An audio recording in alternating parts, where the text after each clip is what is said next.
Hi అండి, అందరికీ నమస్తే. సారీ అండి, వీడియోలు అయితే ఈ మధ్యకాలంలో అస్సలు పోస్ట్ చేయడం లేదు. కొన్ని కారణాల వల్లనండి ఈసారి నుంచి రెగ్యులర్గా వీడియోస్ వస్తాయి. మీకు రెసిపీ ఏం చూపిస్తున్నాను తెలుసా? హోటల్ స్టైల్ ఆలూ ఫ్రై క్రిస్పీగా ఏ విధంగా ప్రిపేర్ చేసుకోవాలనేది ఈ వీడియోలో చూపిస్తాను. చాలా బాగుంటుందండి. మరి తప్పకుండా మీరు కూడా ట్రై చేసి మీకు ఎలా వచ్చిందో కామెంట్ చేయండి. దానికోసం నేను ఒక అర కేజీ దాకా బంగాళదుంపలు తీసుకున్నానండి. బాగా చెక్కు తీసేసుకుని ఈ విధంగా కట్ చేసుకోవాలి. పొడవుగా కట్ చేసుకోవాలి. క్లిప్లో చూపిస్తున్నాను చూడండి. ఈ విధంగా మీకు చాకుతో కొంచెం ఇబ్బందిగా ఉంటే కట్టర్ ఉంటుంది కదండి, కట్టర్తో అయినా మీరు ఈ విధంగా పొడవుగా కట్ చేసుకోవాలి. ఈ విధంగా కట్ చేసిన తర్వాత ఇప్పుడు ఇందులోకి మనము రుచికి సరిపడా ఉప్పు, ఎటువంటి నీళ్లు వేయద్దు.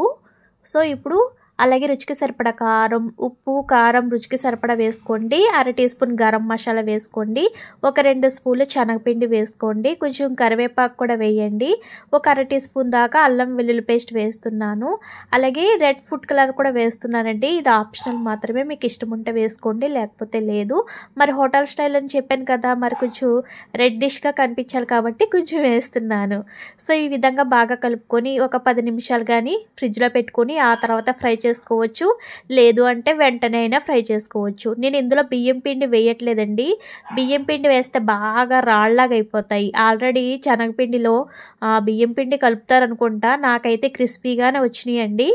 సో నేను ఈ శనగపిండి డీమార్ట్లో తీసుకున్నాను. నాకైతే కొంచెం క్రిస్పీగానే ఉన్నాయి. ఒకవేళ మీకు అంత క్రిస్పీ రావట్లేదంటే బియ్యం పిండి కలుపుకొని ఈ విధంగా ఫ్రై చేసుకొని సర్వ్ చేసుకోండి. చాలా సింపుల్ అండి, చాలా టేస్టీగా ఉంటుంది. పిల్లలు కూడా బాగా ఇష్టంగా తింటారు కాబట్టి సో పప్పుచారులోకి, పెరుగన్నంలోకి సూపర్ అంటే సూపర్ కాంబినేషన్. నచ్చిందండి ఈ వీడియో? మీకు నచ్చినట్లయితే ఒక లైక్ ఇవ్వండి. సబ్స్క్రైబ్ చేయడం అసలు మర్చిపోవద్దు. Thank you for watching. Bye friends.